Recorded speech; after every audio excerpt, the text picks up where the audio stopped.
Hello, I'm Adriana with Chiro Matchmakers. I'm so excited to be with you today to bring you our pro tip series on how to find the right chiropractic assistant for the right job.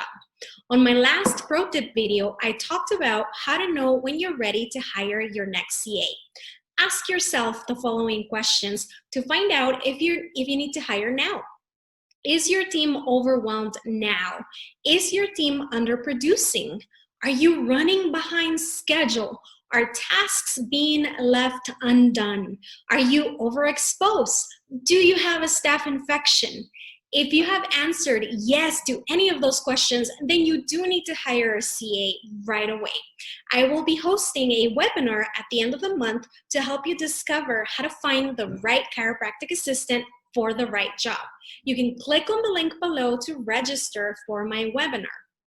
Now, if you cannot wait for the end of the month, there's also a link with my schedule. So book a brainstorming call and I will help you find your ideal CA. So let's go ahead and get started with pro tip number 2. Do you have the right people in the right roles right now? You know, we have established that you need to hire a CA. But before you know who you need to hire next, you need to take a look at the team members that you already have in place. You want to see if there are any gaps or any holes that you need to fill with this next hire.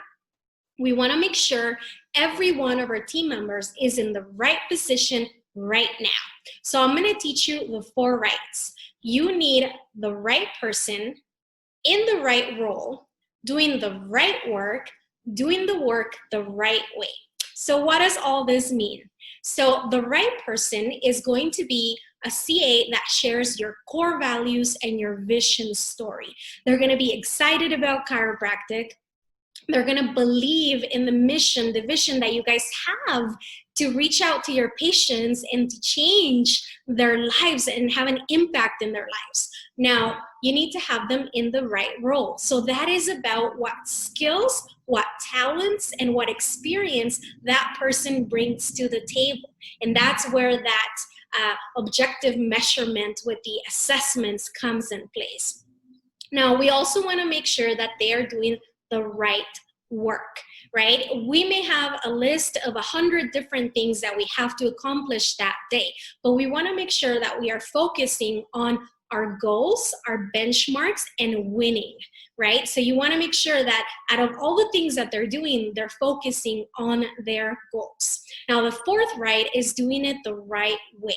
That means training and equipping your CAs so that they can do their jobs to the best of their abilities. So how can you know that everyone in your team is in the right roles? Well, you need an accountability chart. An accountability chart describes the ownership of work. So it's a chart that has every single position listed, and then it describes the main responsibilities for each position. If you don't already have an accountability chart for your office, you need to make one ASAP. I implore you, before you make your next hire, please sit down, outline every single role within your office and what the main responsibilities are for each one of those roles. If you don't have an accountability chart, I have an example that I can send to you. So there's a link below. Click on it, register if you would like to receive a copy of our accountability chart. It will really help you create your own. If you don't have the clarity on the roles and responsibilities for your practice, you will not be able to clearly define the next role that you need to hire for. So stay tuned to my next pro tip. I will be discussing the typical roles within a practice and the responsibilities attached to every single one of those roles.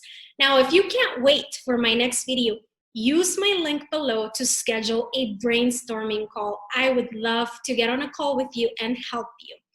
Thank you so much for listening. Until next time.